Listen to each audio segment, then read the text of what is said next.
Today's episode of Formidable Opponents is brought to you by HelloFresh. Do you feel like you are stuck in a dinner rut?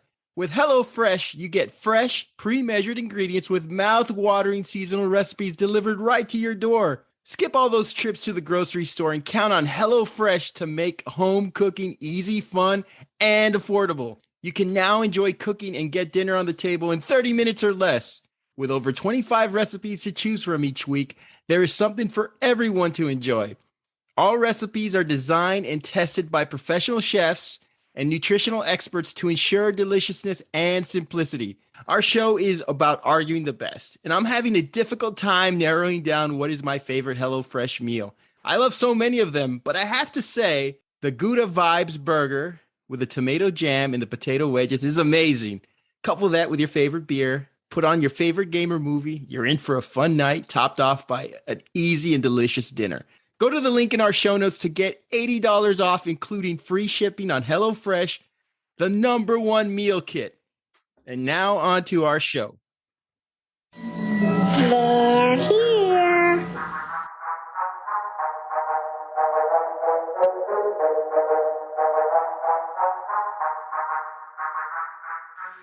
I said, I'm not gonna hurt you. I'm just gonna bash your brains. I'm gonna bash them right the fuck in. What the fuck is going on? Come out! You're not my mother! Hey everyone, welcome to episode 31 of Formidable Opponents, a show that pits three people who have known each other virtually their entire lives in a series of conversations as we argue what is the best in a variety of fun, engaging, and critical pop culture topics we all debate about. I'm Randall, and with me as always, Bob and Joseph, and today's topic is Best Horror Movie. I'm going to start this with a peer journal article. Yes, actual academic research. Please, God, no. A study published in the Journal of Media Psychology found that people watch scary movies for three main reasons: tension, relevance, and unrealism. Let's start with tension. We all deal with tension in our lives. For example, many NFL coaches, GMs, and owners are probably tense and scared shitless somebody is going to look at their email sent box. By the way, no references to Chucky from Child's Play on this episode. Let's distance ourselves from John Gruden. Horror movies give us a different kind of tension, more like an intense emotion, a deep parallel fear. You know, something is going to happen and you're just waiting for it to manifest. The complexities of expecting the unexpected, the tapestry of how it will unfold. Next, we go to relevance. It feels good to get through a scary movie, especially when the shock and terror has you laughing and sharing your thoughts on the movie at the end. There's nothing better than to sit post-movie viewing and share what scared you and laugh about it. Horror is an instrument for comedy and fun memories. You can't sit there after an intense period piece and have fun immediately post-movie. This rest and digest aspect of horror movies allow us to bond, share, and enjoy each other's take. Lastly, unrealism. We know it's fake, but the special effects, makeup, and stylized carnage has gotten so good. It's almost like two parts of your brain at work during this experience. One part is tapping into our primal fears. For instance, mine is scary ass children. And the other part are the mental calisthenics of that balanced relief, knowing that it's all fun and fiction and the highs, laughter, and most importantly, sharing these movies is one of the most fun parts of the cinematic experience. This week, we are talking best scary movie. Bob and Joseph, how are you guys doing? Very good, very good. How is everybody doing today? Bobby's not here, Mrs. Torrance. Doing okay. Yeah. You're scared of little children? I am. I just y'all saw on my Instagram that I just got done taking my kids to a corn maze. The first thing I thought was it amazing? The first thing I thought of was like, should I rename my son Malachi or what's going on? Are we gonna get murdered? It was pretty crazy. We had a fun time though. No deaths. That's always good. That's always good. I bet you're like turning each corner like, motherfucker, jump out. I dare you to jump out. So guys, what in your opinion makes for a good horror movie? What are the elements that you guys look for? I think it's got to have a great plot or storyline, man. It's got to be interesting. Definitely got to be some kind of build up, anticipation. a fucked up premise usually hits nail on the head. They have this crazy villain, the crazy slasher. It's got to be something that's interesting as well as a build of tension. I think every great horror movie has that crazy build of tension. What do you think, Joe? Yeah, I agree most definitely with the story part and whatever it is. I don't want to call it a special effects because I don't think special effects are solely needed in horror movies or scary movies, whatever you want to call it. Story is definitely the big one, but if a great story can be in a great movie, but if nothing's happening, you might fall asleep. I mean, if you're engaged with just the story, well then that's cool. But if you're going to go see a horror movie or a scary movie and you're not at least having your what the fuck was that moment in your seat or then it doesn't work. So it's those two things definitely, because if you can have all that shit going on, special effects, creepy kids or weird noises, but if the story is like too hard to fucking follow, then what are you watching? So it's got to have those two things. I didn't mention score. It's got to have a great score, like all those old school Alfred Hitchcock movies, and they all had that great like music that built that tension. Man, I love those. I love that.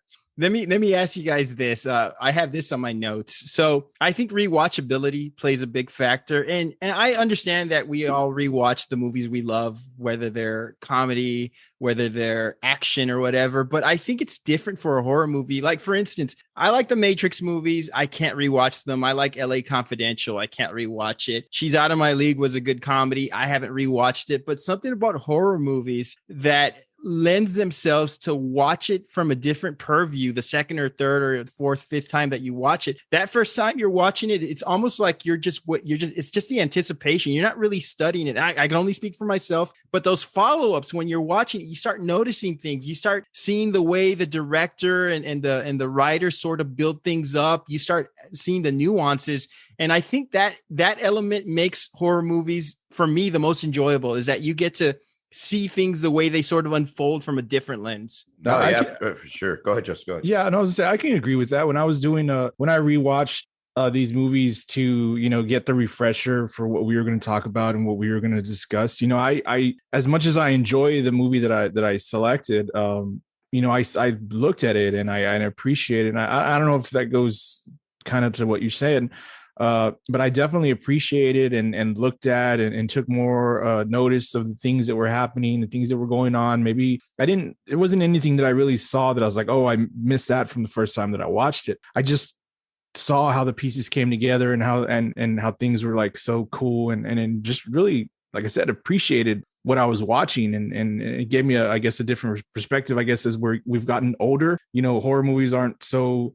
I love horror movies still. I love scary movies, but as we get older, I guess they don't maybe scare us as much, and we look more to we're not film critics or film experts, but we do love movies, and we at least appreciate what's happening, and we look at those things. And for me, that's kind of, I guess, what you maybe mentioned. No, exactly. I think we talked about it before. They probably don't scare us as much now because we're every other month on Netflix, we're watching a serial killer documentary, being like, "What the fuck? That happened in real life? Holy shit!" Okay, but yeah, I agree with you about the rewatchability about the horror movies. You find that certain directors and certain scenes are more purposeful, and they have things hidden in the background that may not have noticed, or little clues on who the killer might be. You don't really notice it the first time because you're paying attention too much to the anticipation of who's getting killed or next, or when's the killer going to pop out, or whatever the case is. I think federal school student loans coming back in January scare me more than fucking Michael Myers at this point. But Why are people so fascinated by being scared? What is the psyche? I guess you could speak for yourself on this, but why are people so fascinated? It's the adrenaline rush, man. I think that's what it is. I mean, you live your everyday boring life. Most people, right. A normal weekday, a Tuesday can just be a boring day, but then you throw on a horror movie or scary movie that you haven't seen before with the lights off and the build up, you're like, holy shit, this is intense, or this is kind of freaking me out, and it kind of has an adrenaline rush, at least for me. Yeah, I'd have to agree with that. It's a sorry, for me, you mentioned that Michael Myers escaped again. Everybody probably fucking thinks I live in like in the ghetto. For me, I mean, It depends on what you're into, like, but movies in general and music, just the escape from the everyday situation. Maybe it's a seasonal thing. I do know that we tend to watch these more of these movies around October. We are in October. It's it's the Halloween time, and it's cool. I guess I like that. And then nowadays, with like what Bob mentioned earlier about the Netflix documentaries that are coming out left and right, or another kind of streaming services of like serial killers, so we get into that, like that true crime aspect. And so I guess the movies nowadays, like, or horror movies, and what we're watching, why we like to watch them is because hey, we want to escape, and we want to try to all be, maybe at this point, detectives and figure it out before everybody else. I think there's a part of our mind that just is so fascinated by the macabre because we see this stuff growing up, and we experience death in some form or facet, or we just like the shock of being scared. I think you guys both hit the nail on the head. It's the adrenaline rush. It's knowing something's going to happen, but not knowing exactly when. It's like the fear of just surprise and shock, and I think it just drives us. Are horror movies better or worse nowadays than they were when you were a child? I think it's going to depend on what type of movie we're seeing, and what type of, like, I guess, if it's like a slasher type killer thing, or if it's going to be like, the ghost or the demonic type things, because it's going to come down to, like, I guess, whether it's a cheesy slasher movie, which I think we've seen nowadays. They at least stick to not making anything too crazy. And as long as, I guess, the movies don't, at least the new scary movies, don't have too, like, obvious effects, or I guess maybe they were better back. What are we talking, like 20 years ago, or like the 80s? I would say like 80s, and 70s. Just in general. I think they've gotten worse. I think as long as I think the older ones are maybe a little bit better then, because we maybe didn't have the technology for visual effects. But again, that's not to say that a movie can come out today that doesn't just keep it, like, chill, keep it classic, keep it original, and not use, keep it real, not use to go overboard on the effects, and it could still be a good movie. But yeah, I guess, I'd have. Maybe they were better back then. I guess also at the same time too, we're also trying not to scare too many people, I guess, or freak them out with, or offend them with, like, too much gore or brutality or something like that. Well, they show the crime scenes from, the Bundy killings and shit like that. So I don't think people have too big a problem with gore. I do think, though, that they have gotten worse. We definitely saw the evolution from the classic monster to the slasher in the 80s, and then a lot of psychological thrillers, horror movies. But nowadays, I think they're all rehashes and remakes. They remade Halloween, they remade Nightmare on Elm Street, Friday the 13th. They turned Psycho into a TV series. My Bloody Valentine. I mean, all these movies are just rehashes and rehashes and rehashes and remakes, and it kind of, like, takes the piss out of it for me. I haven't seen really an original idea, other than maybe, like, even the haunted house type of thing is kind of, being played out a bit. So I would love if somebody came up with a brand new idea, a brand new slasher, a brand new, the psychological horror movie. It'd be fucking awesome. But you don't see too many of those nowadays. I mean, we saw the evolution happening when horror movies became a thing. I mean, it was psychological, then it became very demonic, then it went to the slasher films. And I think you guys are old enough to remember, like, in the late 80s through the late 90s, there was really nothing. Horror movies were just bad. And then Scream came out and brought back all the old tropes, even, like, was very self-aware, made fun of what slasher and horror movies were.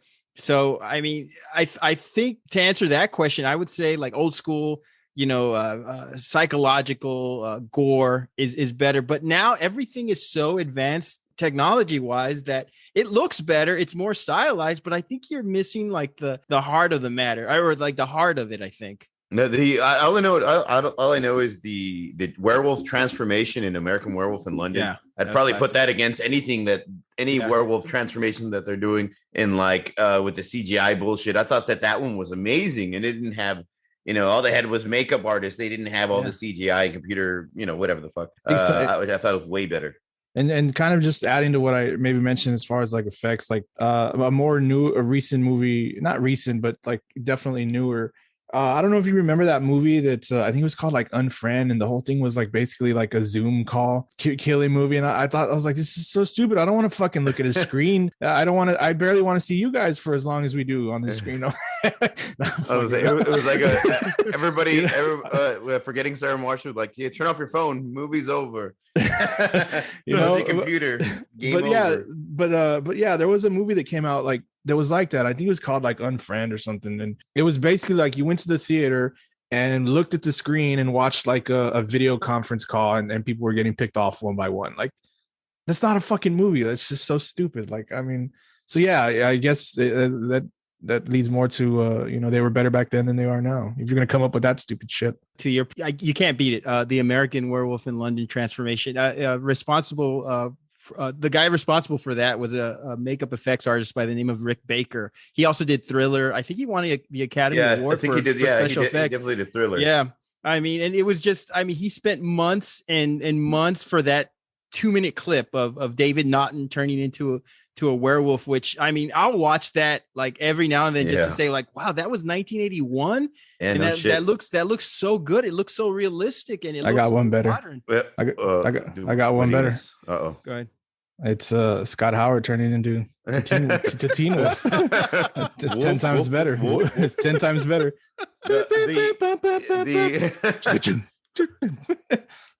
the greatest. You want to talk about a good soundtrack? Monster Squad, the Monster Squad. That werewolf transformation was really awesome too. They are good, but those, I would say, yeah, the American Werewolf in London was a whole different experience. Ball game, right? Yeah, exactly. Yeah. Isn't that so fucked up? Like what you said though, like all that work for like the 2 to 5 seconds that you see, like so crazy. So, and I guess that's like, again, and that speaks to the effects of then simple, do what you can, and compared to what we'll see now, which is somebody digitally morphing their face into like an Underworld, the werewolf transformation. Great movies, great movies, but it didn't really do it for me. I would have rather seen the shitty werewolf in Silver Bullet than who was it? The priest? Was it the priest that was the werewolf in that movie? No, he was a vampire. Wait, what movie? No. Oh, Beowulf. I'm sorry. Silver Bullet. Okay, yeah. It was a priest. It was a priest. They had the bottle rocket go right to his eye, and he had the eye patch. So you're the fucking werewolf.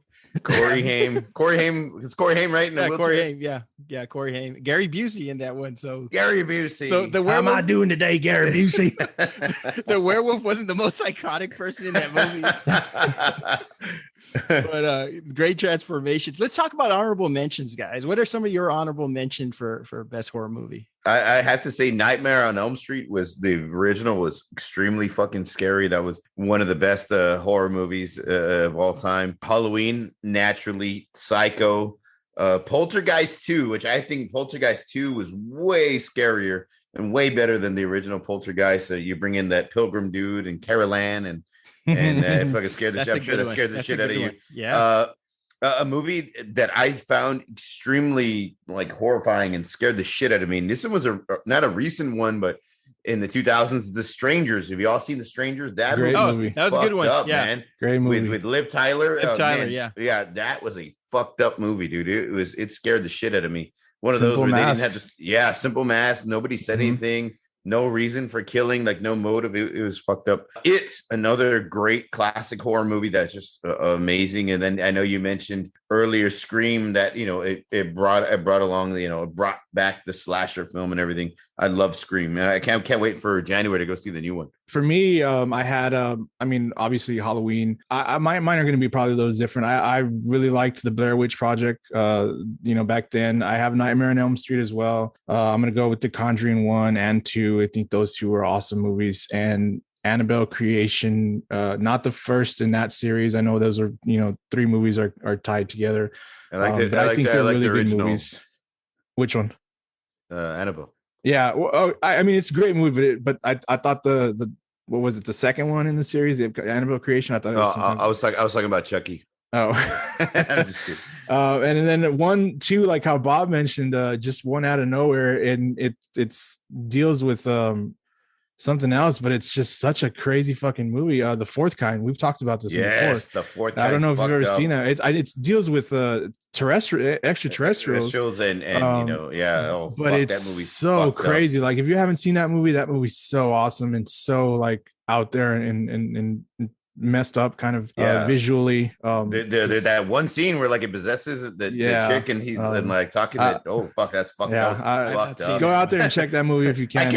I can't even describe it other than to say it was fucked up, man. That part I definitely recommend that one. And then I'm not gonna say them, but I have your all's picks on my list here too. So how about you, Randy? I have a few. I didn't grow up a big horror movie fan, but the more I thought about it, I was like, I've seen a lot of horror movies. I remember my brother was a horror movie buff in our family, and I just did not want to watch him, but there's a lot of classic ones I have listed. Sleepaway Camp. I don't know if you guys. I don't want to ruin the ending. I think that only because cancel culture might say, "Hey, you can't say that" or whatever. But I'm not going to say anything. But check it out for the ending because it will freak you the hell out. American Werewolf in London. I have listed. The Descent was another one I saw. A buddy of mine recommended that one. Creepshow, because Creepshow I know was kind of campy, but it introduced the element of horror animation to me, and I thought the animated stuff was scarier than the actual movie stuff, and it would keep me up at night. Creepshow just it was fucked up. Silent Night, Deadly Night was where Santa Claus was murdering people. So when you're a kid and you see Santa Claus killing people, that's pretty fucked up. Was that from Tales from the Crypt, or was that its own specific movie? Yeah, it was from the early 80s, I believe. It was its own specific movie. Didn't Tales from the Crypt do something like that as well? I think so. They might have had a takeoff on that. Night of the Living Dead, zombie movie. Thought it was another great one. Reanimator, which was another scary classic that a friend of mine recommended that I watched and regretted. Basket Case. I don't know if you guys have seen Basket Case. It's a fun scary movie. I also have, and I don't know the name of this one. I think it was called Creeps or something. I don't remember the name of it because I have a bunch of question marks behind it. But there was a little person who looked like John Oates from Hall & Oates. And he was, I don't know if it was called Freaks or Creeps, but I remember that movie when I was a kid and I could not find it on the IMDb. So if anybody's out there, just Google Little John Oates or something, or find Little John Oates and help me figure out what the title of this movie is. The hell, right? Excision, which was a 2012 movie, which is a movie I regret watching. Check out Excision. It's about a woman who's fascinated with blood, and she does this surgery at the end, and Excision was a nasty movie. And my buddy Steve wanted to shout out a couple of John Carpenter classics. In the Mouth of Madness, The Prince of Darkness. He said those two were scary. I haven't watched either of them. And Event Horizon. I haven't seen these three, but he said, "Oh, you got to shout out." Event Horizon is crazy. Yeah, I forgot about that one. That's another good one. Did you all ever see? Go ahead. I know you're gonna make a comment about it. No, I was just gonna say I'm surprised nobody's gonna admit that they watched Human Centipede. Oh yeah, Human Centipede. That was in my mind. Yeah. I didn't watch it. I didn't watch it. I watched it. Yeah, I watched it. Fuck on Betamax. Yeah. Oh gosh, I mean, you're talking about like fecal horror. It's pretty bad. Yeah. I'm sorry, Bob. What were you going to say? I was going to mention. Did you all? Because we were talking about horror movies. I just popped in my head. Did you ever see Sometimes They Come Back? Oh hell yeah! That was a scary one too. Good movie. That's it. That was it's like a TV movie? Yeah, it was actually not that scary until there's a certain scene like in the you ever heard that church where the guys don't have their faces. It was that part was creepy. I have not watched that one. I have not. It's an interesting movie. I remember seeing that a long time ago. I've seen it as a kid, and I don't know if I should have seen it as a kid, but it was a good movie. It was entertaining. Did I mention The Witch? Did I say The Witch on mine? The Witch? No, you didn't. Yeah, it's a movie called The Witch. It was more of a recent movie with what's her name was in it. She was a little bit younger, Anna Taylor-Joy, whatever her name is. Who? The girl from Queen's Gambit. Oh yeah. Yes. Yeah, that movie's kind of fucked up too. It's like a period movie, like of the colonial times. It's called The Witch, about this family of witches. What is it? 5, a husband, wife, and their daughter, their 2 young son and daughter. It's it's kind of weird. It's kind of fucking out there.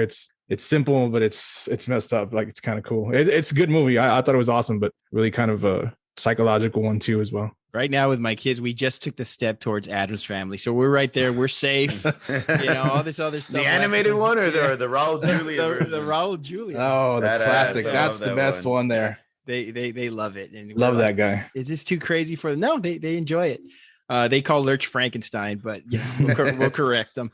Okay, so now we're going on to our picks. I'll go first. I went with the classic 1973, The Exorcist. I'm going to tell you all a little bit about my experience with this movie. I've watched it maybe 8 times. I know that's not a lot. I know people have watched it probably every year in Halloween or during certain gatherings.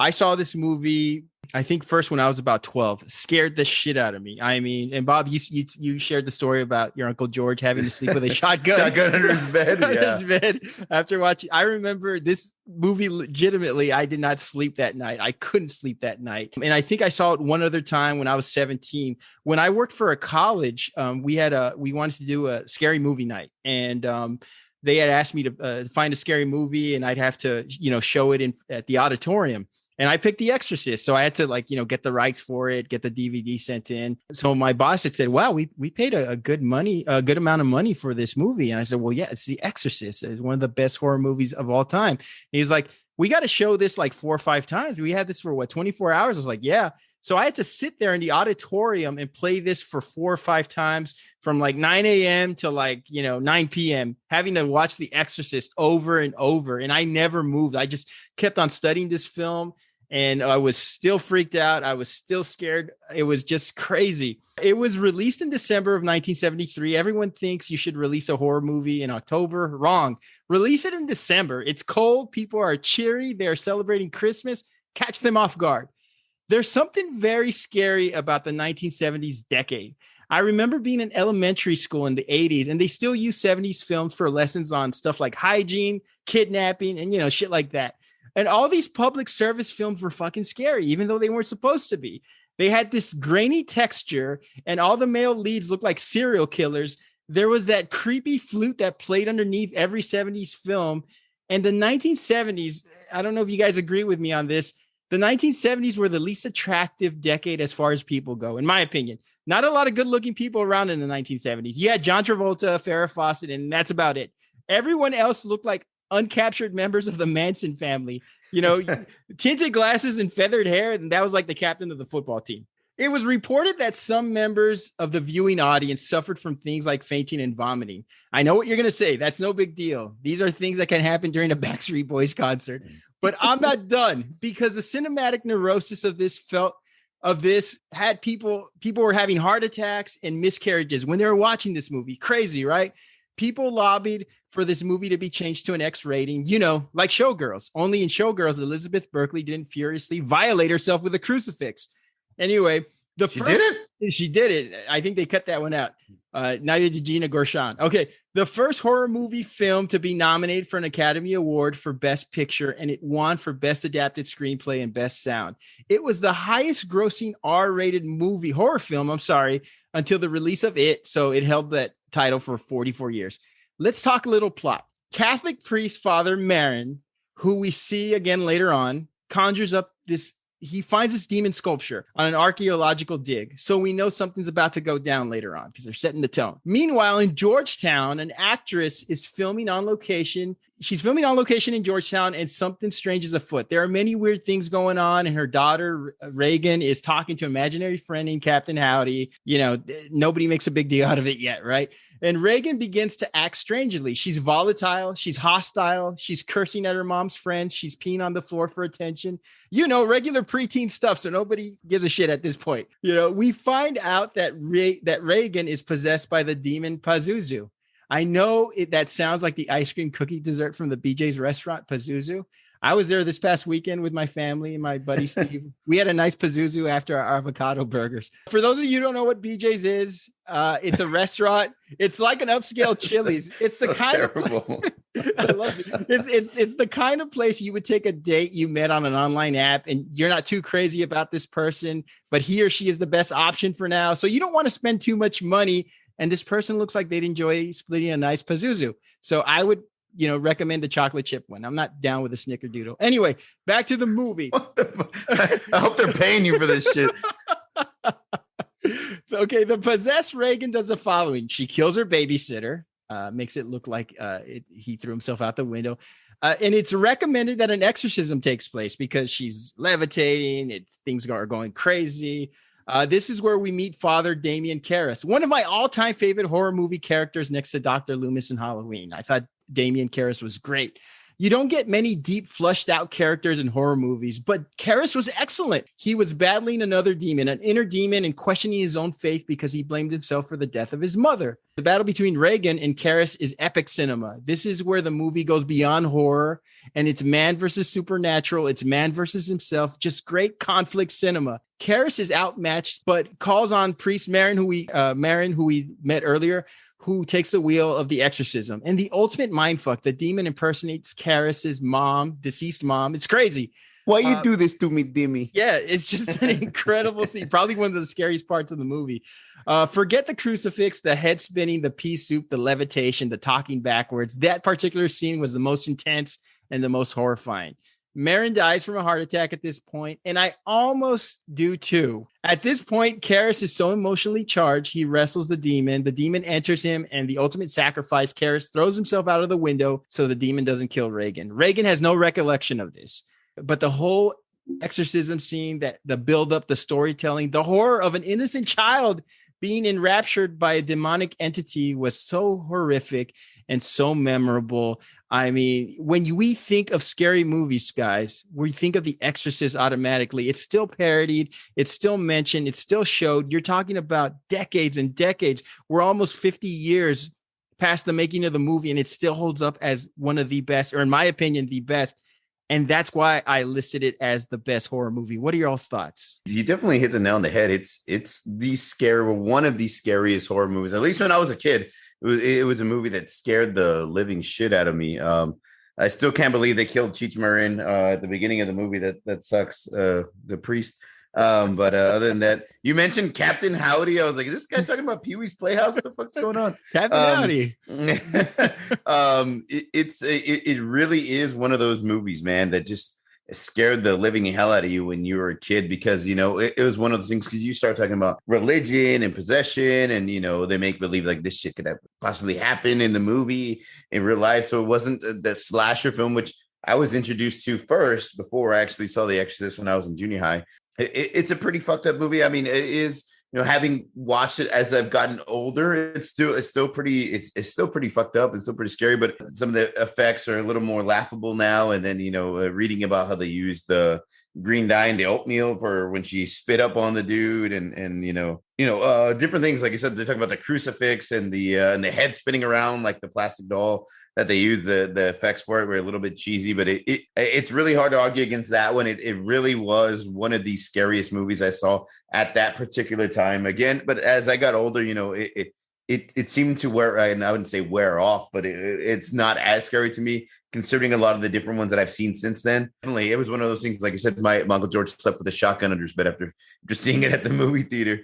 So it's definitely relatable. I can relate to something like that, being scared and having to keeping the lights on longer than I probably needed to be. What do you think about it, Joseph? Great movie, as you mentioned, and as Randy mentioned. I talked about how I wanted this. I had it on my list. I didn't want to say it because I don't want to give your picks away. But yeah, this one was on the list most definitely. Watching this even at like in my teenage years, because I didn't see it like before I was 10. Saw it when I was a teen, and that was probably like what 90.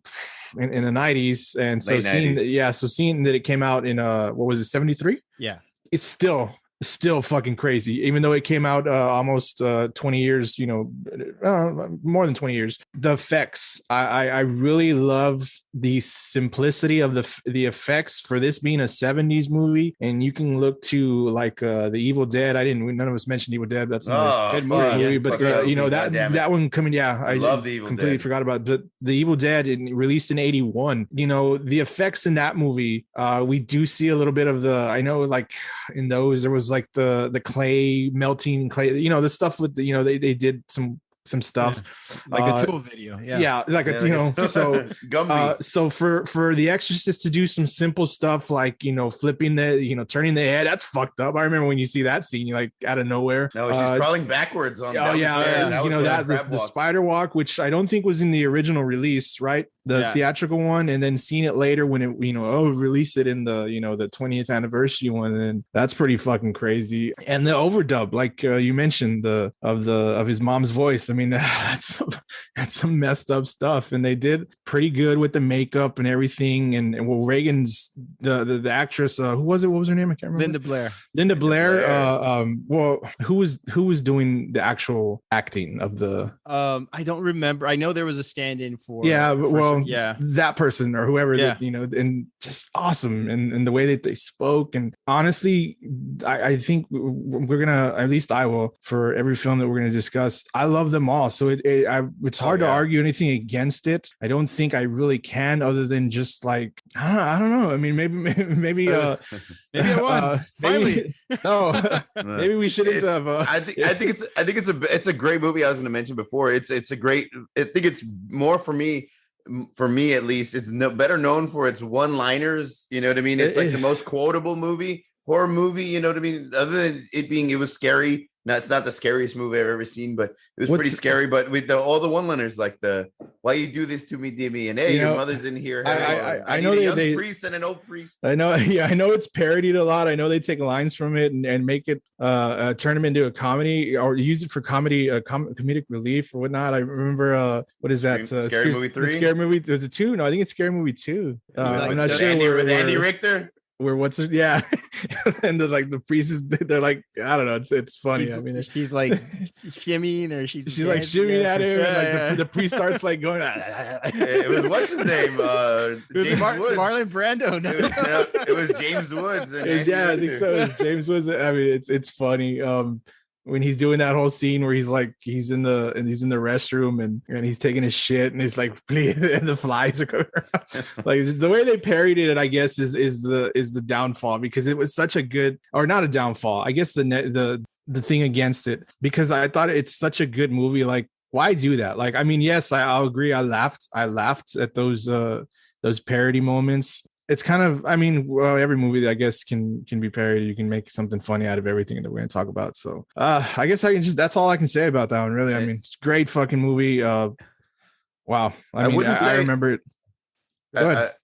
Go ahead. I was going to say, like, I wouldn't say, you know, one thing it may have been missing, and this is just going to be like a super nitpick, because of course it's like one of the best horror movies of all time. It's the premise of it was amazing. The writing was okay. I think the writing, like best adapted screenplay. I mean, yeah, in '73, what else was it going against?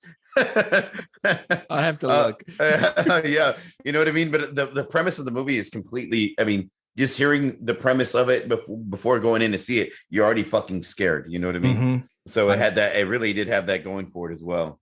At times, though, I think when I rewatch it, the only thing I take from it is it drags on a bit, I guess. Like, there's something clearly wrong with her. Like, why are you like? Why are you taking so long to call the priest? Why are you taking so long? Yeah, exactly. Why are you taking so long to call the priest? So, and that's just something that I've noticed, you know, in rewatching it. I will say, I just looked it up. It beat Serpico, so it says something, man. Serpico, one of Al Pacino's best movies. One of Al Pacino's 8 movies that he shot that year. I will say this just before we go on to your pick, Bob. The thing about The Exorcist that I felt it was so good, obviously it was based on a book, and I know many of our selections and honorable mentions are based on novels. But what I think it did right, it cast several unknowns, Linda Blair being one of them. And I love when horror movies do that. When horror movies cast like a mainstream actor, I kind of think like, well, you know, they're going to last, or it's going to be a little glamorized, or they're doing it for a money grab. They casted a lot of unknown actors, and just the fact that they used a child. I think Rosemary's Baby had done this earlier, and maybe there were a few other movies, but The Exorcist took a plot, or they took a child actor, and they just made this like the most horrifying things. You would think one of the most innocent things, a sweet young girl who's with her mom and very polite and everything, turned into this just horrible demon. And then the girl is like etching, like, help me on the abdomen because she's trapped and possessed. I think it did a lot with the psyche. And once you become a parent, you kind of think like, oh shit, like I hope everything's okay, because if that ever happened, who knows what. Right, I'm out. Yeah. Sorry, I'm calling father somebody or other because we're getting rid of this demon. Let's go on to your pick, Bob. What do you got? I don't know. Man. I would stick around. I would say maybe. Depends. Which kid is it? No. Yeah, which kid? I went in moving on from 73. I decided to go with The Shining, man, directed by Stanley Kubrick and written by, the grandmaster of them all, right, Stephen King. The film has always been one of my favorite horror movies, and to this day, it still scares. It really does scare the shit out of me. There's certain scenes in it that really, really bother me. In my point of view, it's the perfect horror movie, coupling Stanley Kubrick's visual set and scene designs with his use of colors and his perspective in his shots to, of course, like, again, the master of horror fiction, Stephen King's story and plot and twists and turns. It was that perfect horror movie mind fucking marriage, man, of having both of those, using King's story and having Kubrick direct it. Even more so, the movie does something that no other horror movie does. It combines the best genres of horror films together. It's a slasher film. It's a psychological thriller. It takes place in a haunted hotel, which touches on the paranormal, including that creepy, fucked up woman that steps out of the bathtub and laughs hysterically in room 237. That part still scares the shit out of me. Like, why? Not to mention Randy, this is perfect for you. Not to mention the two little girls come and play with us, Danny. Forever and ever. Yeah, fucking creepy, man. Fucking creepy. And contrary to what you say, the lead character is played by Jack Nicholson, the great Jack Nicholson, who I thought nailed this role. I mean, he was just perfect for this role of the father. And of course, he goes mad and goes crazy, and he tries to kill his wife, played by Duvall, and his son. So, there's just a lot of elements in this film that make it the best horror movie of all time. It wasn't so one-dimensional, not saying that The Exorcist is bad, not at all. It's amazing, but it's one-dimensional, goes in one direction about a possessed child, and they're trying to free, right? This one, like, it does have that slasher element, does have that paranormal element with the ghosts. They are in a haunted hotel. You do see, somebody going mad, the psychological thriller that the wife trying to save her kid and figure out why the fuck her husband's, losing his mind and who's trying to kill them. And is he in his right mind? Should she save him? There's a lot of little twists and turns in it that make it just the best, man. The twist at the end. Now, I know I talked a little bit about this with Josie yesterday, but the twist at the end still fucks with me, dude. Is he a ghost in the hotel? Has he always been there? Like, the bartender tells him, was he possessed? Is he reincarnated? What the fuck is going on? I need some clarification with that.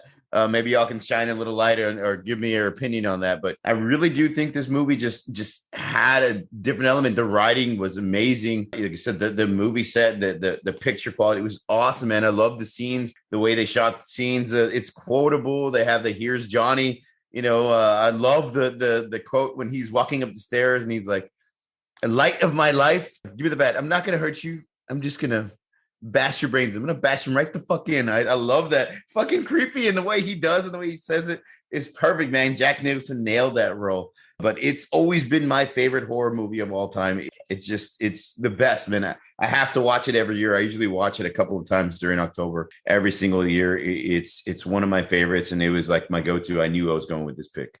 What do y'all think about it?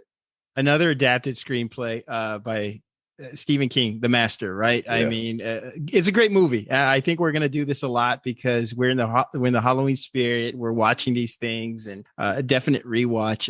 I had the DVD. A movie about a guy whose wife and kid drive him to go apeshit crazy. This isn't a movie; it's a biodoc. Okay, so has Jack Nicholson done any horror movies aside from he did Wolf, I think, and he did Wolf in the late 90s, but it wasn't really. Yeah, this is the best Jack Nicholson horror movie. That's for Wolf yeah, then his transformation is that he just took off his shirt and had a hairy chest, and Wolf. Wasn't it? This was around the time he did One Flew Over the Cuckoo's Nest, so he was like, I have that in my notes. I think he was just relatively getting into his like being Chinatown. He wasn't, Yeah, he wasn't a big superstar yet or movie star yet, but he was becoming that. He Stanley Kubrick is a master too. One of the most difficult directors to work with because he's such a perfectionist. I don't know if you knew this, Bob, but Robert De Niro auditioned for this role. They wrote it for Jack Nicholson, but they had auditions, and they said that Robert De Niro like knocked it out of the park, but they wanted Nicholson for this role. I thought Robert De Niro would have been an interesting cast.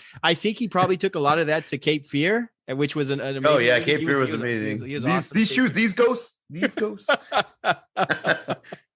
I do like that they give the main character depth. Jack Torrance is a recovering alcoholic. We're empathetic. It gives the movie levity. It gives it pathos. Stephen King, who is noted to be critical about his movie adaptations, about his novels, felt that this movie deviated from his work a little bit. I don't know if he's come around to it, but that's what I got. I'm at a crossroads with this movie because the acting is so good. I mean, we buy Jack Nicholson going insane because nobody plays insane better. We buy Shelley Duvall as horrified, and this isn't a knock on the casting. But I had seen these actors in other movies before I saw The Shining, and that familiarity sort of soured it for me. But I mean, not to say that they didn't do amazing. You still saw her as olive oil? As olive oil, yeah. I had that on my notes, olive oil and Popeye. So Jack is a caretaker at the Overlook Hotel, and in typical horror movie white people trope, Jack takes the job knowing that Charles Grady killed his family and himself there. So what's the worst that could happen, right? Danny, his son, has telepathic abilities, which, of course, the sheer incredible fact that he has this gift is overpowered by the deterioration of Jack's mental health. We see ghosts, and we see a naked ghost lady, which was the scariest thing in the movie. That is one of the scariest horror movie things. But it's not the scariest naked woman scene Jack Nicholson has in his career. That distinction belongs to Kathy Bates in About Schmidt. So take my word for it. While this is an exercise in the buildup, and I appreciate the slow burn of Jack going crazy, this movie is all Jack Nicholson. You see the pop culture references to the movie. It's all Jack Nicholson. He was at his apex here. And, you talked about it, Bob. One Flew Over the Cuckoo's Nest, Chinatown. And of course, we had Jack Nicholson resurgence. We had a Jack Nicholson resurgence in the 90s with Batman, A Few Good Men, As Good as It Gets, About Schmidt. And no pun intended, but Nicholson outshines everybody so brilliantly. And I don't think it lends itself to balance. If we were arguing best performance in the horror movie, you'd have my attention. But I think the movie was so imbalanced that this was just Jack Nicholson all the way. But I mean, an incredible performance by him. Well, for me, to talk about this one, it's going to be slightly different, I guess, from your pick, Randy, and possibly mine.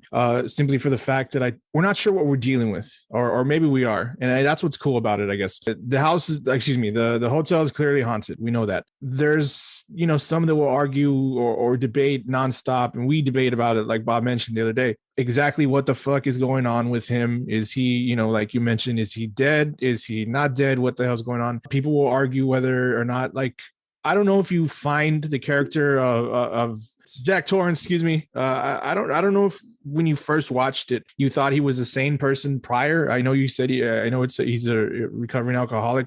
People will argue that he was never sane, and they'll get that from the book. I know you mentioned how people talk about there's a difference, and then Stephen King kind of he maybe thinks that it veers off from his book a little bit, but that's it's still a great movie. It's more on that suspense, not so much because there is a haunting, so it's suspenseful most definitely. We have our moments, I think you mentioned the naked lady. For me, those two girls, man, that's the scariest fucking thing in the movie. Those two girls, the flashes of them dead on the floor, the twins, exactly. Those are fucked up, dude. What's his name, Danny rolling around, when Danny's rolling around, something's gonna fucking happen, and it's crazy because of the great camera work, by the way. It was amazingly produced, awesome camera work, like I mentioned.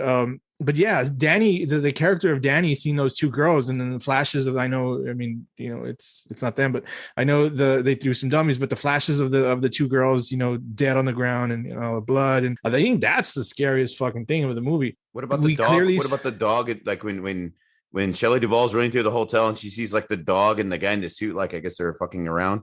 The guy's in a dog suit. It's like a 1950s dog. Yeah, I was going to get to that. That was creepy as shit. Yeah, that was out there too. Funny to look back at it, but it's kind of creepy. It's kind of, that's out there too. And I think we mentioned that we were I think that was her first experience, at least in the movie, finally seeing or seeing the things that were going on. And we talked about how you're supposed to be there by yourself, and you see that okay, something's fucking wrong, get the hell out of there. great movie. I love this movie. We debate about it. We talk about it to this day. I think that he was alive. I've said this to Bob a few times. I don't think he was dead. I think it was the house. I think it was the spirits. I think it was everything that was, or whatever was haunting that house, the hotel got to him, drove him insane. And I think that thing at the end, and we'll discuss this later if you want. I don't have to talk about it right now. The picture. The picture. I'll just say that I think that the picture is the growing number of people that have gone mad, and then just along with whatever horrible like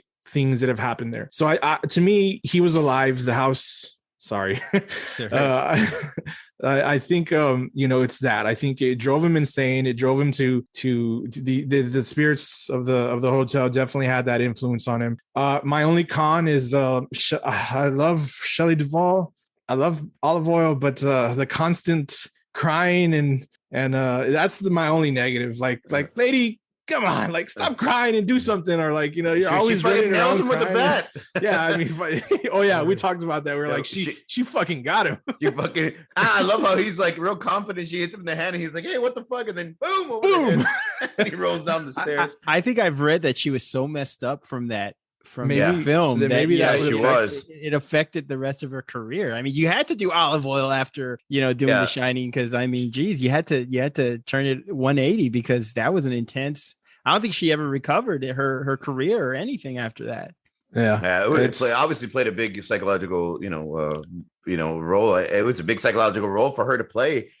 She has to play like this desperate, crying and freaked out, like scared for her son and scared of her husband and scared of the hotel. She's constantly trying to building up for that. I'm sure it has to fuck with your psyche a little bit.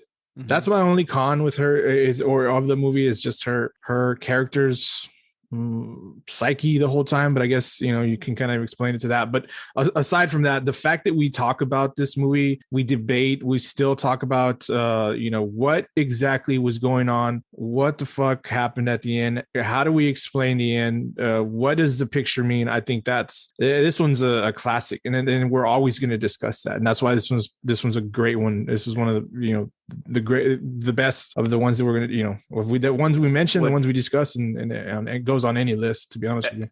I know we did a show a month or so back. We did best Tarantino movie, and this kind of reminded me of that. It had that great writing and had the great the director, the shots were the scene selections, the colors that they use, the writing was amazing. I thought it had that kind of feel for me. And maybe that's why I'm so attached to it. The horror part of it was fucking crazy and amazing as well. There were a lot of scary scenes. It wasn't just the woman screaming. It wasn't just the little girls. And then, showing those the flashes of the little girls in the blood coming out of the elevator, even flashes of like the butler saying great party. And he's like split down his head, or he's bleeding from his head. It was all kind of fucked up, man. It really did. Like I said, it had more of a, not like, oh, The Exorcist, I'm not going to sleep at night type of thing. This was like, I can't stop thinking about this movie at night. Like, what was going on, the little things, and why did they have this color, and why would they shoot it this way? And, what really happened at the end, and the maze and everything about it, man. There's so many elements to this movie that I really, really loved. You know who got it the worst in that movie? Scatman. I know, man. Jeez. Fucking goes to Miami, to Denver, and then to Denver to the hotel. Like all the traveling he does, and he shows up, and then fucking dead within a second. Anybody here? All the fucking traveling. I would have loved to have seen a young Meryl Streep in that role instead of Shelley Duvall. I think she would have held her. I mean, not that Shelley Duvall, but I just think the dynamic could have been I don't know. I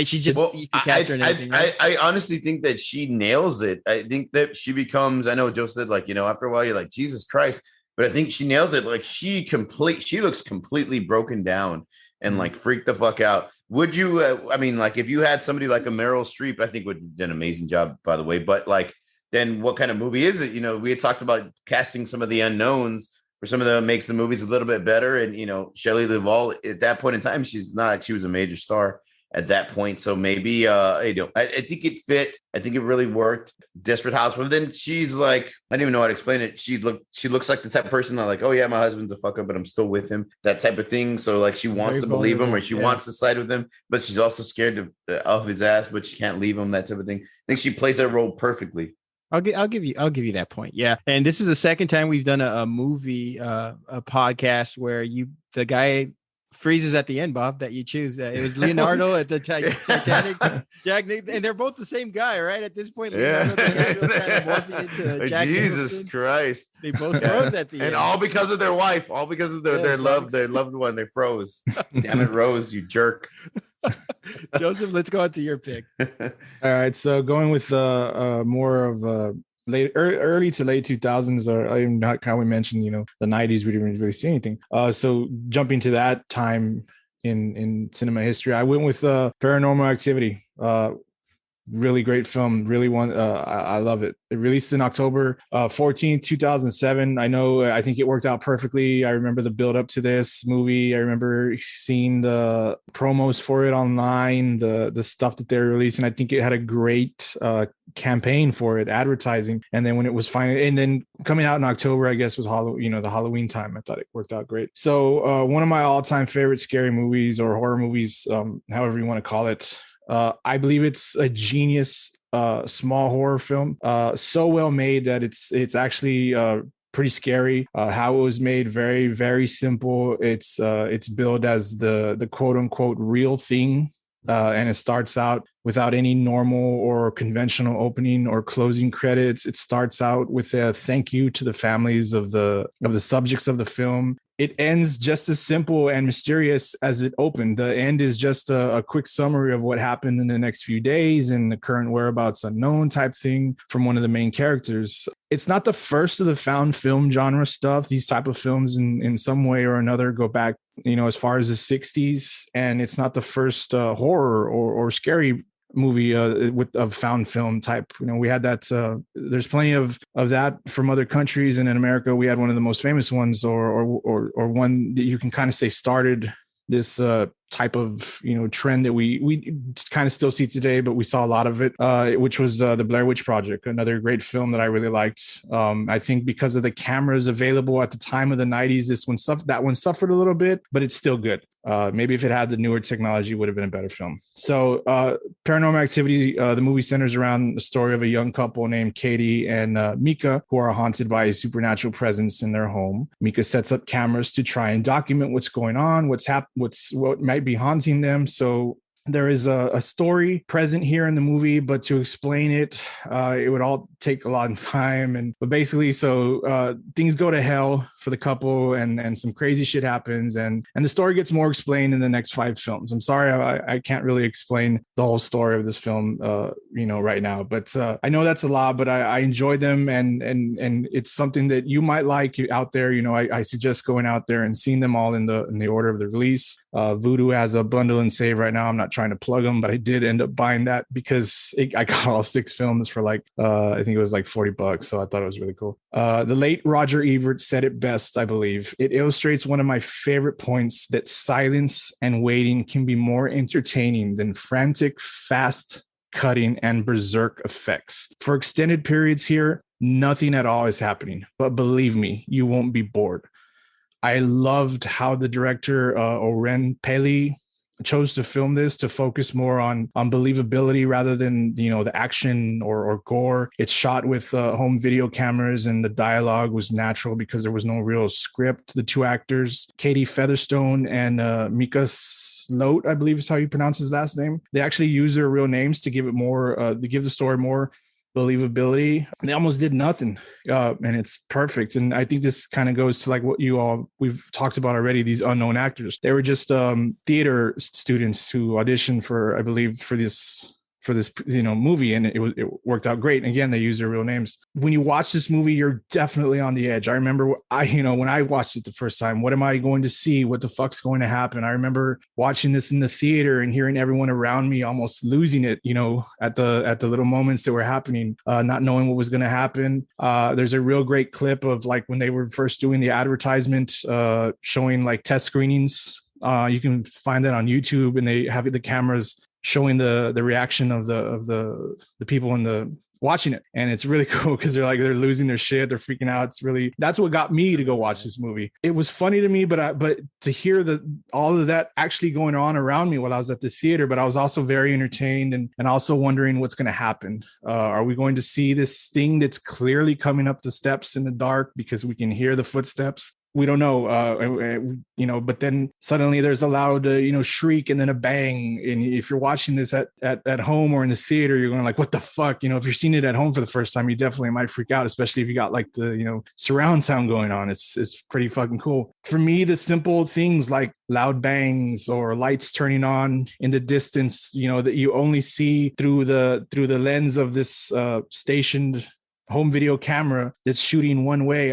It's awesome. Door closings, they really freak you out. The scene where Katie's being pulled from the bed, it's crazy. It's fucked up. I mean, it's you should have kept her feet under the blanket. Everybody knows this. No, but you see, the blanket and on the bed, that shit but the blanket goes up. The blanket goes up. You see it. Those it's are the awesome. rules.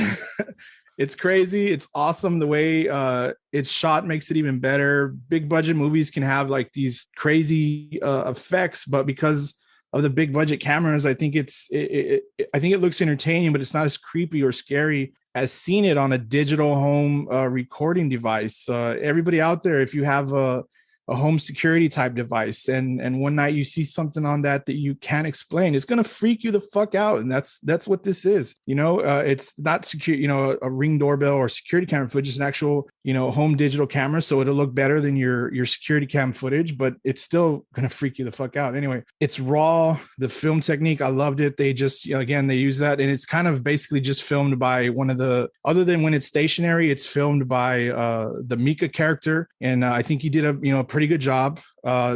The raw acting is great. The dedication to making it seem as real as it could be with something so simple as just like wind machines, loud bangs. Because there was, some scenes where, you see make curtains move or something like that. It's really fucking cool. Again, there was a little bit of pyro, so there's that too. To me, it's perfect. I remember leaving the theater and thinking, wow, that was crazy. That was so good. I definitely want to see that again. And I still definitely see it again. I just watched it the other day and it was great. I enjoyed it and I appreciated it. It's ironic that sounds like a great first date. And speaking of first dates, I got a how Facebook has those memories. On my memories 12 years ago, this is what it says: October 17th, 2009, saw Paranormal Activity. It's basically an updated Blair Witch Project, but I am going to change my tune about it because I did rewatch this. My experience was more like I guess the gathering, the time went kind of, we were running late to the theater. We got our tickets late and we ended up sitting second row. And you don't want to sit second row for any movie, much less a horror movie, right? And so at the end, when Mika's body gets thrown and then Katie comes to the camera, I'm like with my eyes pinched shut because I don't want to see this shit. It's scary. It's scary. And she pointed it out. She's like, you close your eyes half the movie. I was like, the last 2 minutes. Come on, give me a break. I mean, it was your fault that we sat in the second row. But I mean, the theater was packed and it had such an energy. And you mentioned this, Joseph, by the enticement of wanting to watch this movie based on those commercials, and people were reacting like that. Again, with this trope, white people go into a house, a demon talks to them. They figure, hey, we're saving a fortune on mortgage. Let's power through this together. People will let crystals and astrological signs influence their decisions, but the devil will go away. Just spritz some water and pray, and the devil will leave eventually, right? In this case, the demon is haunting the main female character, Katie, as you mentioned before. Now, I get it. I like Mika, the male lead in this movie. I have dated out of my league. I always have. But if my girlfriend tells me she talks to demons, I don't care how great things are otherwise. I'm fucking out of there. I'm out. You talk to demons. Fuck, I don't care. Your ex-boyfriends are, that's fine. But demons, fuck that. My experience with this movie, as I told you about it, and it was shot for $15,000 and made $193 million worldwide. Yeah, I didn't mention that, but yeah. Incredible, I mean, right? It's incredible, right? Exactly. Yes, big turnaround. Of course, this lent the franchise to create some horrible sequels, but they went to the bank, right? 6 sequels with the 7th one coming. I thought that this this was a very original take on horror, on the horror movie. Utilized documentary style and realism better than the Blair Witch Project. Now, I saw the Blair Witch Project in the movie theaters. I was very disappointed by it. I remember I went with my brother, and he came out like sweating buckets. He was like, fucking scary movie, right? I was like, no, dude, the camera was shaking. That's why you're all sweaty, dude. Yeah. I mean, it wasn't because he's like, oh, yeah, that's and like I mentioned, I think, had we seen that movie with a better camera, maybe. Because I mean, the camera moves in this one. Mika's running around with the camera, but it's a more digital, better camera, so it's not running on tape. But I know it might not have had the same effect, though. I think using the cheap camera, gave it that great effect. Continue. Blair Witch Project. This movie makes you think. It makes you think, right? There's a lot of silence. There's a lot of watching, waiting, anticipating. Okay, so it keeps the anxiety going, right? There's no loud music or gore throughout cutaways. Good tension. I had a huge problem with Mika, who is the wet blanket boyfriend, and I'm going to do who says I'm going to do everything to capture what's going on. I know the demonologist was out of the country. But I mean, I would have booked it. I will see you in a month when we get this shit figured out. Even the guy, I mean, every move the guy made was stupid and annoying. And even the guy, was he a doctor? I don't know what he was, but he was like, hey, fuck this. Get the fuck out of here. The demonologist is gone. I'm gone. You all should fucking leave. And they're like, no, we're going to power through this. We're going to figure out what the fuck that noise in the basement is. Come on. And then lastly, I'll be right back. I think it isolated a lot of true horror fans. Like many horror fans didn't care for the realism. It wasn't sustainable, but that's why the sequels didn't stand the test of time. We left this type of movie for a very specific era, that 1999 through 2009 era. And this genre, maybe it will come back, but horror fans wanted something quicker, scarier, and not a think piece mystery. We go to very specific movies for that. And this blend, and I love this movie. I think the sequels just were horrible. I think that it wasn't sustainable. I think this movie was great, but again, the Mika character, it's funny. I talked about Mrs. Torrance in the other movie, and now I'm talking about Mika, like how the balance was between the couples, and Mika I thought he deserved to I didn't say in Euro Trip they said Mika was a common German girl's name, so I'm kind of confused. No, it's Mika. That's how they pronounce it. No, real quick, I didn't go too far into that or the story, but yeah, we know how we've talked about like who deserved to die more in a movie, and you say Jack Black. I'd put Mika up there with it because at some point when I rewatch it, I'm like, this guy's gotta go. Like he clearly he doesn't do anything. He doesn't do he should have just left, but he doesn't do anything that she asks him to do. Not that it would have maybe made things better, we don't know, but everything that she tells him not to do, he ends up fucking doing anyway. So I mean, on her part, why are you still with him? Because she was an incredibly beautiful woman. And yes, you were right. He was kind of out of his league. So you just need to like, hey man, just do what she fucking tells you to do and try to live with this. And if it goes away, it goes away. But I mean, Mika deserved to go too after a while. I was like, it's guys, fuck him. I'm glad he died. He's horrible. I think you hit the nail on the head when you said like, part 2, part 3, and on, they kind of lost like the luster of it. Blair Witch Project was such a great movie because, they kind of made it believable, like this actually happened. Really fucked up ending in that one, right? The way it ends with the dude standing in the corner in that little cabin, and she walks in and then like she got hit and the camera falls, whatever the fuck. Yeah. Anyway, so I like how this one's kind of like the whole movie. They're trying to capture something. They make it look really convincing and realistic. And you both said it well. Anticipation, a ton of anticipation. Again, if she had just kept her feet on the bed, that's what happens. And maybe she was hot. Maybe she was sweating. Maybe that's why they took the blanket off her. Who knows? I don't have a lot of big arguments against it. I think that it made so much money. So they're like, we got to make a second one. We got to make a third one. But it's kind of like, it's not believable. Just like the Blair Witch Part 2 wasn't believable. It sucked and nobody saw it because it wasn't the same kind of movie. Or you can't be like based on a true story and then try to make it like, again, based on a true story again, or continued. It doesn't really work that way. I think they caught lightning in a bottle with the first Paranormal Activity. I think the trailer sold it all.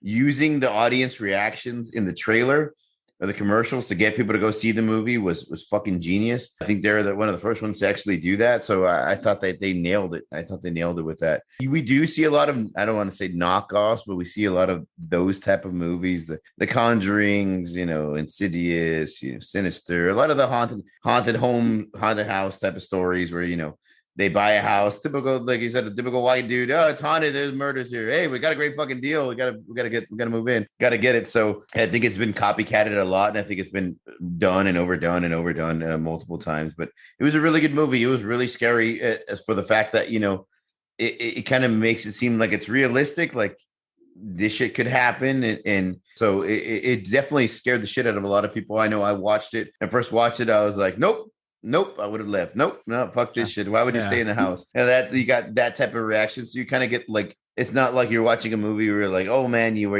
it's fake. Like this one seemed real, so I think that was the big appeal for it, and that's what makes it one of the greats, or a really great horror movie. I don't think it's the best horror movie, but I really do think it was a good one for the fact that I think it kind of jump started this new generation of horror movies. It wasn't the slasher film. It wasn't. This is more like, oh yeah, this is the type of shit. If you lived, it's like more like a psychological thriller, but like this could happen if your house was haunted. What would you do? How would you react? What the fuck? This is what really happens in the middle of the night. That type of thing, which really fucks with you a little bit. I enjoyed it. I really enjoyed the movie. I enjoyed the story. I continued the story in watching the sequels. I liked them. That's, it's going to come down to your preference of the movie. I'm not knocking anybody that says that they don't like the sequels. I did. There's a reason why more on the house. It's a beautiful house. And there's a reason. There's a reason why you learn, right? Beautiful. She was beautiful. How can I learn? No, you learn later that why. I believe it's her house, and why she has the house that she has. Not no more. You learn later in the story, how they come to have, this wealth. I really enjoyed it. I didn't talk about the money, that's a cool thing. And I think they all make bank at this time. At this point, they've all made so much money. It is a great number, but for me, it's that I agree with that. Just like we can be anywhere, like together, like if we were in some place, and if we fucking hear a noise, you're just whoa. What the fuck was that? And we're all going to sit there wondering, so to me that simple, whether it's just the footsteps or I thought it was a great way to freak people out, and so that's why I went with it. I think it's something, it's so simple. It's not the sound it's not visual effects, and it's like Bob mentioned, that psychological like mind fuck when you're watching this. Like, what the fuck am I going to see? What's going to happen? That's a good enough movie right there to and if that makes you fucking lose your mind because you're like, oh, what the hell's going to happen? Then it did its job, and that's why I went with it. I have one last take on Mika, and you'd mentioned Joseph, how we talked about Jack Black. It was on our best movie slasher podcast. We said that Jack Black, Titus from I Still Know What You Did Last Summer, was the most deserving death in all of any horror movie. And then I have Mika second. I have Juno from The Descent third, and then Shelley from Friday the 13th Part 3 fourth. He's the one that introduced Jason to the hockey mask. But the thing about Mika is, okay, you have all these warnings, like shit's going on fire spontaneously, and then you have pictures breaking, and then you're like, I'm still sticking with it. The moment she's laying down there and she's like, her eyes are rolled back and she's like, I'm fine, and she's like, she doesn't look like herself. That's the moment you say, look, I'm gonna go to the grocery store real quick. Do you need some Gatorade, or do you need some I'm gonna go get a pack of cigarettes and a gallon of milk. Yeah, and it just fucking, you just hear the tires peeling out. You're just fucking gone. Fuck the tires. I'm gone. I don't need it. I'm running. That's the moment where I said, get the fuck out of there. You've had 5 warnings already. Absolutely. That night you go to all night diner and you just stay there until light in the morning. And see, I can laugh at that. I'll laugh at that part too, because I'm like, okay, yeah, the picture's broken. Your face is broken, or it's over you, and there's a scratch on your face. You know what? I don't think this thing wants me here. I'm gonna get the fuck out of here. Maybe I should walk away right now. He stuck with it, and he died at the end. So he got what he deserved, right? I guess that's the point. Yeah, what you deserve, sucker. Guys, last thoughts on horror movies, and we can talk a little about Halloween. What are your final thoughts on horror movies, and where do you see the genre going? I know horror movies has always been my favorite genre, or one of my favorite genres of film, and I love watching the classics. I love all the black and white movies. I love watching the old Draculas and Frankensteins, and then of course we mentioned The Shining and The Exorcist and the '80s slasher film. I love all that stuff. I hope that, you know, there's a new generation of directors and writers that come up with something cool. I know when we, again, mentioning the Tarantino podcast we did, I would love to see Tarantino do a slasher film, yes, or not a slasher film, but a horror movie. Yes. I would love to see him do a horror movie, man. If he did his own, not exactly like The Shining, but something along that line, something like, I think he would fucking nail it. But they're my favorite genre. I hope there's new movies that pop up that, you know, become instant classics. And there's something on Netflix. I think it's like Fear Fest 1979 or something like that. So I want to check that out. I didn't get I'm probably really late to the party for that one, but I would definitely want to check that out. You mentioned Tarantino. He's really close friends with Eli Roth. Are you guys fans of Eli Roth? Yeah. Well, I mean, Hostel was cool. It was kind of fucked up. I never saw that as a horror movie. I just thought it was kind of fucked up. Like, you know, just so, you know, I guess psychological thriller. Maybe I don't even think it's like a thriller. That's kind of fucked up that they're, you know, paying to kill people. That type of thing it's a weird one. He's cool though. I think, isn't he the one that did the trailer for Thanksgiving? Yeah. He should have done Thanksgiving. I would have watched Thanksgiving as a movie. That one's fucked up. Instead, they made Machete Kills or something like that. I like Cabin Fever too. Cabin Fever was cool too. What about you, Joseph? Horror movies, where do you see them going? It's really hard to tell. There's not really anything new recently that I've seen that I like. I just saw a movie recently on HBO Max. I can't fucking remember the name of it. I'm trying to scroll through on my phone real quick to see. The Babadook? No. That was actually a good movie. You like that one? I think they're making a part 2 to that. Is that with the dude from what's it called? Harry Potter? No, he's not a Babadook. Wasn't he one of those? Oh, he's been in the Horns or something. He was like that movie is weird. Horns, but that's not a horror movie, but it's interesting. It's kind of weird. No, he was in that it's The Woman in Black or something like that. I think that's what it was called that he did. But there was this one recently. It's on HBO Max. I can't remember the name of it. It's like some girl, I don't know, somebody's killing somebody and they think it's some girl and she's like, no, I can't fucking remember. But speaking of, like, I guess, and here's a test for that is, you know, my pick, Paranormal Activity. You mentioned there's a new one coming out in about a week or so on Paramount Plus. It's a Paramount Plus thing. Am I going to watch it? Sure. Because it's a Paranormal Activity movie. It's considered the 7th one. It's not called like Paranormal Activity 5 or 6 or whatever, but this one's different. Number 7. This one's different. I'm already going into this one like I'm thinking that I'm not gonna like it because I'm used to what I've seen, and I've mentioned, I love these. I do love these movies, and I love the way they're shot. I love that style that they are, and this movie is going to be completely different. I don't know if you've seen the trailers to it. It actually is like, you know, it's got cinematography and whatnot. It's got a cast. It's got, you know, it's not going to be. It's going to be a mix of like some camera work, but also like regular movie cameras work. So, you know, it's like Conjuring and Paranormal Activity put together. So I'm kind of going into this one a little upset about that and already feeling like I'm not gonna like it because they changed it. So I mean, we'll see. But we don't have a lot of slack. Well, we're gonna get Scream, so that's cool. Hopefully we get back to that. Hopefully we get back to some slasher stuff. Halloween Kills just came out, so I need to see that. We got Halloween Kills coming out. So I mean, yes, they're old movies, but I mean, they're the ones that worked. So it doesn't new horror. No, new horror movies don't. That thing doesn't look good to me. Like at least for the future, because we're gonna watch movies we're gonna watch new movies of old characters or old things. You know, we need some more like Alfred Hitchcock, Vincent Price type of movies, man. I wish that they would do more psychological horror movies like those old ones, man. I love those films. I love those type of movies. I'm just I don't know what we got coming up next. I guess weird. I didn't get to watch Split, the M. Night Shyamalan movie, but that's more thriller, right? There's no horror elements. It's a good movie. It's just a mindfuck. Yeah, but it's a good movie. All right. And that's what is that? That's the part 2 of the trilogy. What was the one that he did where they're in the woods, where they're living in the woods and there's a blind girl? It was Dallas Howard. The Village. The Village. Yeah. That's a great. Yeah. I liked that movie. That was a good movie. And then they find out that like they're just living like in Big Bend National Park or some shit like that. Which was the one with the lady in the water? Nah, I'm just messing. That's Paul Giamatti. That one was terrible. Before we wrap up, guys, I know we're running a little long. Let's talk a little bit. Let's shift gears a little bit.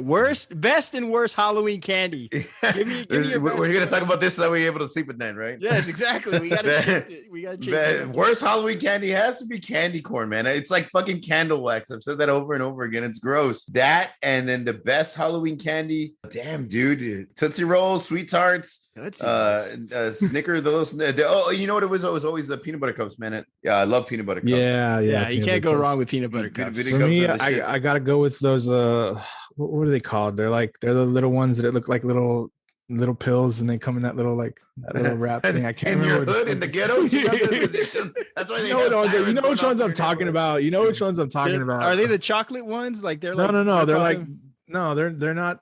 They're just what about Smarties? Smarties. No. Is it Smarties? I love Smarties, Smarties. What's wrong with you? Sweet Tarts. What about the ones that were in the black and orange little wrap? It was like those are the worst. Peanut butter taffy. Those are fucking gross. That Smarties. Yes, it is Smarties. Yeah. For me, Smarties are always good. I love those. Okay. What's the worst? I think Necco. You guys haven't eaten Necco wafers before. What? You talked about that. I don't know what the fuck that is. Necco wafer. It's like Tums for kids. You know, it's horrible. It's like chalky and it's horrible. I think it was some of the worst candy. I don't even know if they still have them. Black licorice is fucking terrible. Certain types of like taffy, because if they give you some taffy that they've had like some since mid-year, that shit's too chewy and too rough. But I mean, if it's kind of new, at least you can eat it. I don't. It's like bit of honey, right? Didn't you mention bit of honey? Bit of honey was horrible. I don't like Three Musketeers either. I think I'm not a big Three Musketeers. I don't know how you. Oh my god, I don't know how y'all don't like Three Musketeers. I'd rather have a Baby Ruth than a Three Musketeers. Baby. Baby Ruth, it's okay. I like Paydays. Y'all like Paydays? At least Paydays are awesome. No, you don't like Payday? I like Peanuts. Nowadays, well, since y'all got kids, what do you see mostly in the candy bags? Let me tell M&Ms, the little M&Ms. Yeah, Twix. Yeah, let me tell you what I do. I buy a bunch of candy for the kids, but I buy like the good stuff for the young kids. The little kids go out like at 5-6 o'clock, and Halloween's on a Sunday, so they're gonna be out early. And so I'll put like the Twix and the peanut butter cups and all that good stuff. But for the damn kids who are like 14 and 15 years old who are coming and knocking in my house at 11, I get like Skull. I get I give them the butterscotch and the strawberry candy, the fucking Tootsie Rolls. Warner's original. The hot tamales. What's wrong with hot tamales? You got to give them the lemon heads. Lips. Do they still make the cigarette candies anymore? No. Or did those go out of style after? No, they were not politically correct. I think there's an age. I don't know what your guys take on, but when you're like 12 years old, you gotta stop. Yeah, I think when you're walking around with a mustache asking for candy, like if you're I'd say 6th grade is the cutoff. If you're 7th and 8th, I think junior high you're accepted, but I think after that, like when you're in high school, you're going trick or treating, you're like, well, man, fuck off.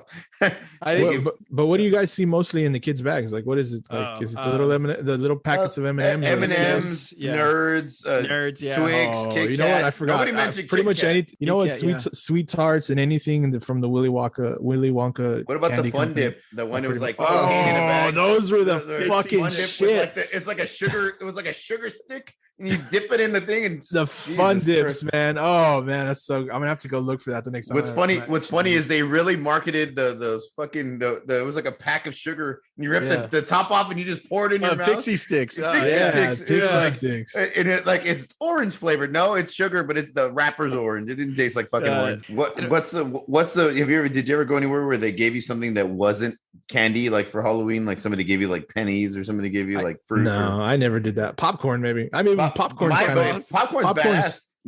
That's more of an acceptable one nowadays. In my neighborhood, we have one of the families are there with Tejano music full blast, and they're giving out popcorn and dancing and shit. That's pretty cool. I like the popcorn. Do they do like? Do your kids ever end up with like homemade little bags of cookies? Like, I would never do that. Like, if you give me cookies, I'd be like, oh, okay, thank you. You're not eating those fucking cookies. It's mostly candy. I had a friend who his mom used to, make them dump all the candy, and they used to pray over the candy so they wouldn't find like any like needles. But my joke was, I go, hey man, the Lord works in mysterious and milky ways. You know, man. You better pray over that. That's definitely a dad joke. Which, let me ask you something. Has anybody ever fucking found a razor blade? Have you ever met a drug addict before? They're not giving away the drugs in your fucking candy. No, but it's because we unfortunately got some fucking shit people in this world, and that's true. Okay, last little question about that. What do you prefer, blow pop or Tootsie Pop? Gotta go Tootsie Pop, man. No, with the gum or the caramel? No, the blow pop, the one with the gum in it. Yeah, the blow pop had the gum. The Tootsie Pop with the old school ones. Those are the best. No, I hate those. Tootsie Roll on the inside with the strawberry. What? I hate Tootsie Rolls. I don't hate Tootsie. I don't hate Tootsie Pops, but I'd rather have the blow pop. I hate anything Pops, I hate anything you have to unwrap that looks like it has dents in it. Because those candies look like. How many licks does it take to go to the center, Randall? Goddamn it! No, those are not good. But Halloween is one of our favorite holidays. It's great to go out with the kids. I have 2 young kids that get to go trick or treating. Bob, I know you do too, and it's just incredible. And they have awesome outfits now. Costumes are great. We used to have the plastic Optimus Prime. These kids have costumes that have muscles and abs and. I mean, it's incredible. We had the one with like the cheap ass rubber band that you would stick with like a head, and if your mom was mad at you, she'd pull it and let it go so they could slap you. Shut up, cabrón. Yeah, we had those, and it looked like a trash bag black suit and like a Frankenstein mask. I got a quick funny story before we go. My mom had this horrible gorilla mask that she brought from. It was like a gorilla mask with curly hair. I don't know if you guys remember it. Yeah, I do remember it. Do you remember that gorilla mask? I remember that fucking mask. Yes. Yeah. You remember that mask? Yeah, I used to bust that out every now and then. Yeah, I think it scared you guys. But it was like this gorilla mask. It was like gray and red and had like curly hair. And I told my mom I wanted to be something scary for Halloween, so she brought me the most hideous mask. And then she put like a cross on my chest and all this other stuff. So when I got to school, they sent me back home. Said, hey, this is like anti-religion. And even from the 80s, they thought it was like satanic or some shit like that. And they this gorilla guy with an upside down cross. We don't pull that shit here. Go home and change, motherfucker. I had to go back with my classic He-Man costume. All right, this is not bad. Not sad. Mine used to be like, oh, you can dress up tomorrow. What do you have in your? You have a police helmet? Just put that on. Just wear your regular t-shirt and jeans that you're gonna wear to school with a fucking police helmet. Village people, or yeah, exactly. Or like a fireman's hat, because all the kids have like a fireman's hat. Oh, wear the fireman's hat, but wear your normal polo and jeans. Like, what the fuck? This isn't even a costume. All right, everybody, that's our show. Listeners, we'd love to hear from you. What is your favorite all-time horror movie? What movies did we not mention? Most importantly, let us know what you think about the show. You may reach us at formidableopponents@gmail.com and follow us on Twitter and on Instagram. Just search for Formidable Opponents. Also want to send a shout out to Dina at Creative Little Pill for another great artwork. Please follow her on Instagram at Creative Little Pill. Join us next episode as we talk about most nostalgic Halloween movie. We're going to go back to our childhood, talk about some nostalgic Halloween movies. For Bob and Joseph, this is Randall. We'll see y'all next week. Please, Demi, I'm afraid. You're not my mother.